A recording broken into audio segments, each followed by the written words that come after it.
और देशवासी इस बात के लिए शर्मसार ज़्यादा हो रहे हैं, जिन्हें सम्मान मिलना चाहिए था, ये सरकार उनके ऊपर तानाशाही रवैया अपनाए हुए है। कहीं पे उनकी बिजली काट दी जाती है, गद्दे उठा दिए जाते हैं, रात को उनके साथ दुर्व्यवहार होता है। ये सारा का सारा सरकार के इशारे पर होता है, परंतु सरकार में बैठे एक सांसद जो इस प्रकार की घिनौनी हरकतें उनके साथ करते रहे, उसको बचाने में भारतीय जनता पार्टी लगी हुई है। जिस प्रकार से सर्वोच्च न्यायालय ने उस पे एफआईआर दर्ज करने के लिए कहा और 2 एफआईआर दर्ज की गई। एफआईआर दर्ज करने से ही बात नहीं बनती, जिस प्रकार से उन्होंने मांग की है कि उसको गिरफ्तार किया जाना चाहिए और अपने पद से उसे इस्तीफा देना चाहिए, परंतु मेन मुख्य मांग उनकी उसकी गिरफ्तारी की है और उनके पद से त्यागपत्र की है। उनमें से तो कोई भी मांग मानी नहीं गई और बजाय उनकी बात सुनने के रात के 12 बजे 1 बजे उन पे जिस प्रकार की घिनौनी हरकत करी गई, इससे देशवासियों को और ठेस पहुंची है और भारतीय जनता का पार्टी का असली चेहरा बेनकाब हो गया कि उनका खिलाड़ियों के प्रति कैसा रवैया है। मतलब आपने कहा कि जो बीजेपी का है वो कहने की जनता बेनकाब जनता के सामने हो गया उनका चेहरा। लेकिन जिन सांसद की आप बात करें बृजभूषण की जो अध्यक्ष हैं कुश्ती संघ के,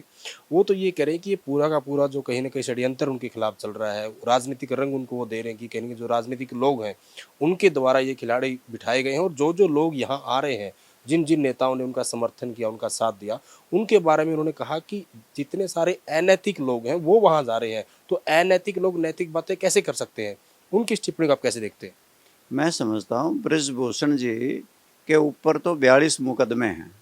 302 के भी हैं, 307 के भी हैं और मॉरल टर्पीच्यूड के मुकदमे भी हैं।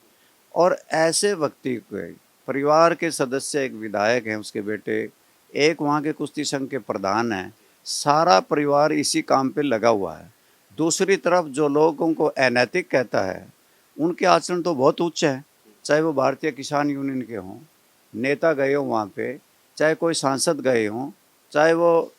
और लोकदल पार्टी के प्रेसिडेंट गए हों या किसी और कांग्रेस पार्टी के प्रेसिडेंट गए हों या भारतीय जनता पार्टी के लोग गए हों या उन्होंने यहाँ पे बैठ कर के ही उनका समर्थन किया हो, वो नैतिक मूल्यों की दुहाई देने वाले व्यक्ति के प्रति तो इस प्रकार के पहले से ही उनके आचरण पे अनेकों प्रकार की प्रश्न चिन्ह हैं। और चाहिए तो ये था उन्हें इस्तीफा दे करके ये कहना चाहिए था कि इस बात की जांच होनी चाहिए, क्योंकि पद पे बने रहने के बाद वो जांच प्रभावित हो ही जाती है, स्वाभाविक है। इसलिए अगर वो साफ पाक है तो उन्हें इस्तीफा देना चाहिए था और सरकार को उसने गिरफ्तार करना चाहिए था, क्योंकि कि इस उम्र की लड़कियों की तरफ से उन पे इल्ज़ाम लगाए गए हैं। इससे देश के लोगों को बहुत शर्म आ रही है और ये भारतीय जनता पार्टी का आचरण है कि अपराधी प्रवृत्ति के लोगों को बचाने में लगे हुए हैं। हरियाणा प्रदेश के खेल मंत्री ने जिस प्रकार का व्यवहार एक जूनियर कोच के साथ किया था, उसमें भी हरियाणा की सरकार उसके साथ खड़ी रही, उसको बचाने में लगी रही और अब उसने कह दिया कि मैं नार्को टेस्ट भी नहीं करवाऊंगा। और नार्को टेस्ट ना करवाना एक किस्म का ये है तो मर्जी, कानूनी तौर से कोई कराए या ना कराए, परंतु जो नहीं कराता तो उसके ऊपर शक की सुइयाँ और खड़ी हो जाती हैं। हरियाणा प्रदेश की सरकार को भी कटघरे में खड़ा करना चाहिए इस मामले पे, क्योंकि इन्होंने भी अपने खेल मंत्री को बचाने में रात दिन एक किया हुआ था और अब देश की भारतीय जनता पार्टी उस हमारे कुश्ती संघ के जो चेयरमैन हैं, प्रधान है, उसको बचाने में लगी हुई है। आज देश के जितने भी होनहार खिलाड़ी हैं, चाहे वो किसी भी प्रांत से आते हैं या कोई संगठन और हैं या कोई किसी और यूनियन से जुड़े हुए हैं, सभी इस बात के लिए सारे देश के लोग शर्मसार हैं। ये मांग करते हैं कि उन्हें तुरंत प्रभाव से इस्तीफा देना चाहिए और सरकार ने उन्हें गिरफ्तार कर लेना चाहिए। माधर साहब, हरियाणा की राजनीति की बातें भी आपके साथ करेंगे, लेकिन उससे पहला एक मेरा सवाल सैनिकों से जुड़ा हुआ है। अभी हाल ही में मैंने भी खुद जो पूर्व राज्यपाल सत्यपाल मलिक उनका इंटरव्यू किया था, हालांकि पहले भी आपके ने इंटरव्यू उनके बहुत सारे सुने होंगे। पुलवामा जो हमला हुआ 2019 में और जिस तरीके से पुलवामा हमले को लेकर शहीदों के नाम पर वोट भी मांगे गए, तो उनके इस गंभीर आरोप को आप कहते हैं, क्योंकि बहुत बड़ा आरोप उन्होंने लगाया और साथ साथ उन्होंने ये भी कहा कि 2024 में अगर फिर से केंद्र में अगर ये सरकार बन जाती तो भविष्य में कभी चुनाव नहीं होंगे। जहाँ तक सत्यपाल मलिक जी का प्रश्न है कि उन्होंने कई बातें देश के लोगों के सामने रखी हैं।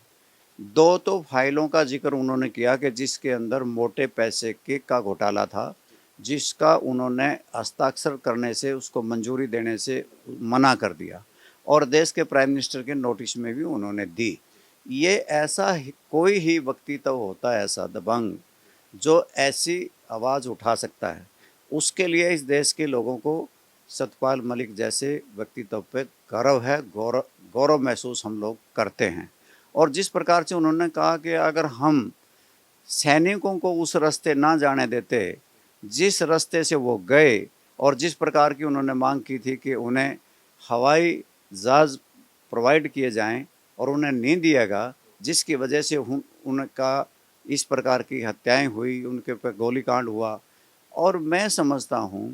कि उस वक़्त में भी 1-2 चैनल पे उनकी बात चल गई थी, जैसा कि उन्होंने बताया अपने इंटरव्यू में। और जो देश के सामने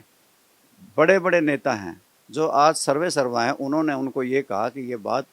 ऐसे मौके पे ना उठाओ, चुप रह जाओ। वो अगर चुप रह गए उस वक़्त में देश की सुरक्षा को मद्देनज़र रखते हुए, अन्यथा अगर वो बोल जाते तो शायद धमाका कुछ और ही होता। इस प्रकार के भारतीय जनता पार्टी के घिनौना ये चरित्र सामने लोगों के आता है कि ये लोग चुनाव में जीतने के लिए, वोट की क्रॉप काटने के लिए, फसल काटने के लिए कुछ भी करवा सकते हैं।